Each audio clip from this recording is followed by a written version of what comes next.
Winter arrived early that year, pressing its weight against the walls of a small workshop on the edge of town. The wood stove worked nonstop, but the far corners of the space stayed cold. Heat rose fast, vanished into the ceiling, and left her pacing the floor in heavy boots, thinking. She didn't need a bigger stove.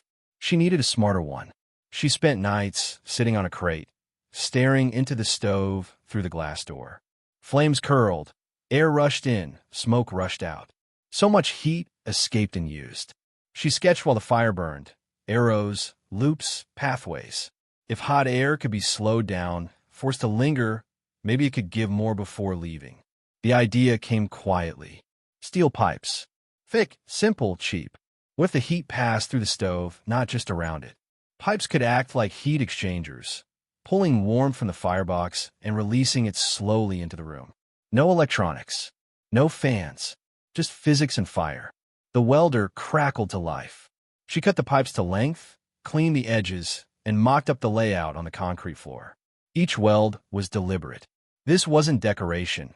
It had to survive constant heat, expansion, and contraction. When the last bead cooled, the pipes formed a solid grid, ready to be mounted. She installed the pipes through the stove body and lit a cautious first fire. The metal warmed slowly, then steadily. Minutes passed. Then something unexpected happened. The air across the room changed. The cold retreated. Heat wasn't pooling at the ceiling anymore.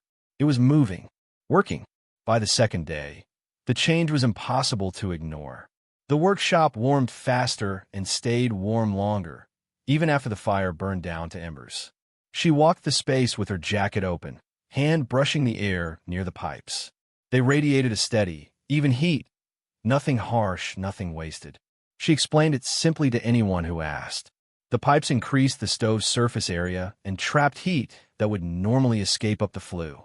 Hot gases slowed down, transferred energy into the steel, and the steel gave it back to the room. No extra wood, no extra effort, just smarter heat flow. Cold nights followed, sharper than before. She fed the stove the same amount of firewood as last winter and waited. The thermometer climbed higher than it ever had. Corners once forgotten were now comfortable. The stove wasn't working harder, it was finally working efficiently. Friends stopped by, then neighbors. They stood near the stove, hands outstretched, eyes fixed on the pipes glowing faintly in the firelight. Questions came fast. Could it be added to any stove? Was it safe? How long did it take to build? She answered calmly, already thinking about improvements. This wasn't just a modification, it was a shift in mindset. Heat didn't need to be louder, bigger, or more complex. It needed direction. As the fire cracked softly behind the steel, she realized the solution had been there all along, waiting to be shaped. With the basic concept proven, she began refining the layout. Pipe spacing was adjusted, welds reinforced, and angles slightly changed to guide heat more evenly. Small tweaks made noticeable differences. The stove responded faster, and the warmth felt smoother, less abrupt. Weeks passed. Snow piled up outside, but inside the workshop, the air stayed calm and consistent. She no longer hovered near the stove. The heat reached her desk, the storage shelves, even the far door. The pipes quietly did their job, day and night. There were no moving parts to fail, no switches to flip. Ash cleaned out the same way. Firewood stacked the same way. Yet the results were unmistakable. She burned less wood and stayed warmer. Efficiency didn't have to be complicated. It just had to respect how heat behaves. The project reminded her why she loved working with steel. It was honest material. If something worked, it worked because the physics made sense.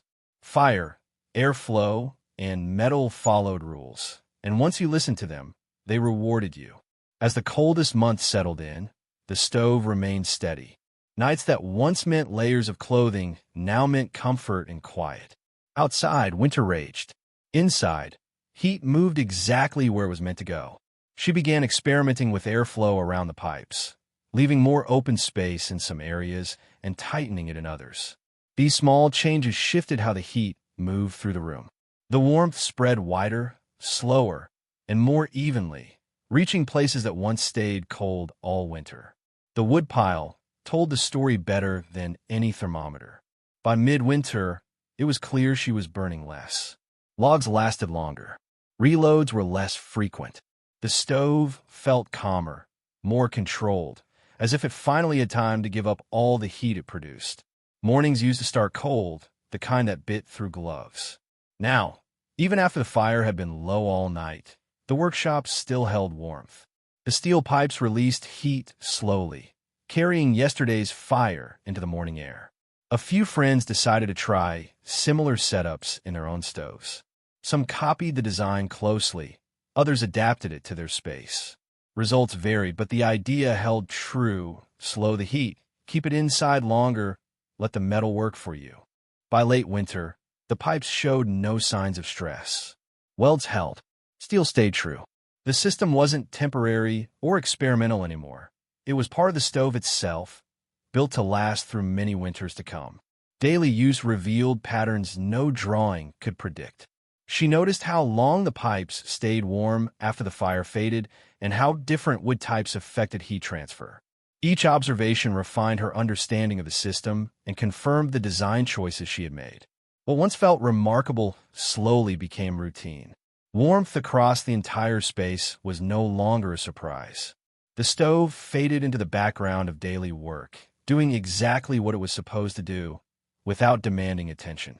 There are no manuals, no software updates, no replacement parts. Just steel, fire, and time-tested principles. The solution reminded her that many problems don't need new technology, just a clearer look at what's already there. As daylight stretched longer and the cold began to loosen its grip, the stove continued its steady performance. Even on milder days, the controlled heat made the space comfortable without overheating. By the end of winter, the results were undeniable. The stove heated nearly twice the area it once did, using the same fuel. The pipes hadn't changed the fire. They had simply taught it to stay. She found the original sketch folded on a shelf, edges darkened with soot. The lines were rough, uncertain. Standing in a warm room months later, she smiled at how close the first idea had been to the final result. Sometimes the simplest concept really is the right one. People kept asking for plans, measurements, and step-by-step guides.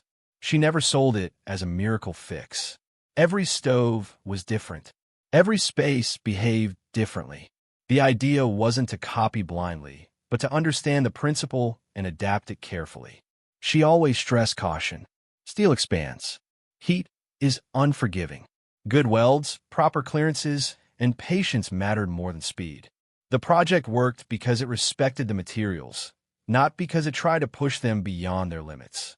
As spring approached, the stove went quiet more often, but the pipe stayed ready. This wasn't a seasonal experiment. It was a permanent improvement. Next winter would come, and the stove would be ready before the first cold night arrived. What started as a response to cold became a lesson in problem-solving. She didn't add power. She added understanding. And all winter long, that understanding turned steel and fire into something better. Months later, the first cold night returned without warning. The air sharpened, familiar and unwelcome. She lit the stove with calm confidence this time, knowing exactly how the heat would behave once the fire caught and the pipes began to warm. The room didn't spike in temperature and then cool off. It climbed slowly, steadily. The pipes absorbed the early heat, smoothing out the burn cycle. Instead of chasing warmth, she let it come to her. As darkness settled in, the stove held its rhythm. The steel stayed warm long after the flames lowered. Even at midnight, the air remained comfortable. Heat no longer belonged to the moment. It lasted. There was satisfaction in not needing to check the stove constantly. No second-guessing. No last-minute adjustments. The system had earned trust through repetition and reliability. Standing in the even warmth, she realized the cold no longer dictated how the space was used. Work continued. Life continued. Winter had lost its leverage. Over time, she made almost invisible adjustments. A slight repositioning of a pipe. A small shield added behind one corner. Each change was based on observation, not guesswork, and each one refined how the heat settled into the space. The warmth no longer demanded attention. It existed quietly, like good lighting or solid walls. The stove worked while she worked, both doing their jobs without getting in each other's way. An entire season passed without repairs, without loose welds, without warped metal. Reliability became the most impressive feature. The pipes didn't announce themselves, they simply endured. When someone new asked how it worked, she smiled and kept it brief. Slow the exhaust. Increase the surface area. Let the steel store and release heat. That was all there was to it. No mystery. Some projects never feel done. This one did. The stove, the pipes, the space they warmed, it all worked together now. Not as an experiment, but as a solution. Wind rattled the door and snow brushed against the windows, but the noise stayed outside. Inside, the warmth was steady and calm. The stove had become a barrier, not just against cold, but against distraction. Long hours passed without stiff fingers or cold breaks. Tools stayed at room temperature. Materials behaved predictably. The environment supported focus, and focus improved the work itself. She could still remember the uneven heat from years before. Hot near the stove, cold everywhere else. Standing now in a balanced warmth, that memory felt distant, almost unreal. What began as a personal fix became the new normal. The modified stove wasn't special anymore. It was expected. Comfort had been redefined. Even after the fire faded, the space held onto its warmth. The steel pipes released the last of the stored heat slowly, quietly, as if winter itself had learned patience. The stove no longer felt like a separate object in the room. It was integrated into the space, shaping how air moved, how people gathered, how the room was used throughout the day. For the first time, there was no urge to redesign or upgrade. The system did exactly what it was meant to do.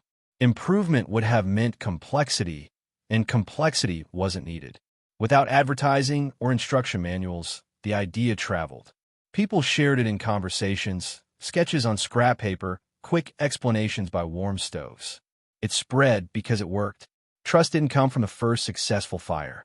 It came from dozens of cold nights, long work days, and quiet mornings.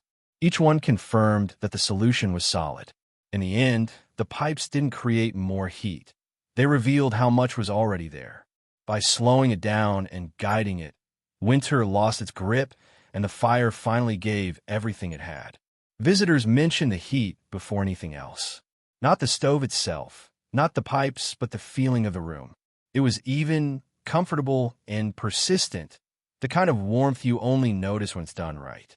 Using an unmodified stove elsewhere felt inefficient now. The difference was obvious within minutes. Heat rushed up and away, leaving the space uneven and impatient. Once you experience controlled warmth, there's no unlearning it. The real success wasn't the build, it was the use. Day after day, the stove performed without thought or adjustment. That was the goal from the beginning, a solution that disappeared into daily life. A particularly harsh cold snap arrived late in the season. The temperature dropped fast. The stove held steady. The pipes warmed, stored, and released heat exactly as they always had. Nothing changed, and that was the proof. At some point, she stopped calling it a project. It wasn't an experiment anymore. It was just how the stove worked now, and how winter was handled from that point on. The stove became more than a heat source. It became a reminder that problems often aren't solved by adding more, but by understanding better. Watching fire move through steel had changed how she approached other challenges too. Winter no longer felt like something to endure. It became a season with rhythm and predictability. Cold nights were expected, planned for, and quietly handled by a system that never complained. When someone asked for advice, she didn't hand over instructions. She talked about airflow, patience, and observation. If they built something of their own, it would be either shaped by their space, their stove, their winter. The fire itself never changed. Wood still cracked. Flames still danced. What changed was how long that energy stayed in the room. Nothing new was created. Nothing was wasted. By the final cold nights of the season, the workshop felt settled, complete.